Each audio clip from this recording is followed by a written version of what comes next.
Dam site clearing naman sa Bunuan Binlok inaasang matatapos po sa loob ng 1 linggo. Para sa detalye ng balitang yan, kasama naman natin Idol Intern JC Lacunsay. 104.7 IFM Report.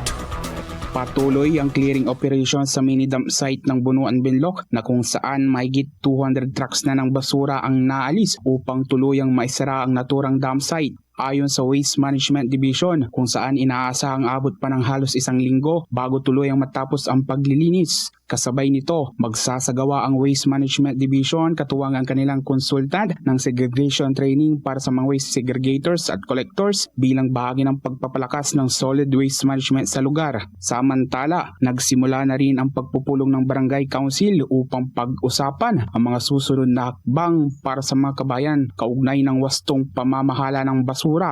Kasama mo mula rito sa IFM Dagupan, ako po si Idol Intern JC Lacunsay, Tatak IFM. IFM News. IFM News. IFM News.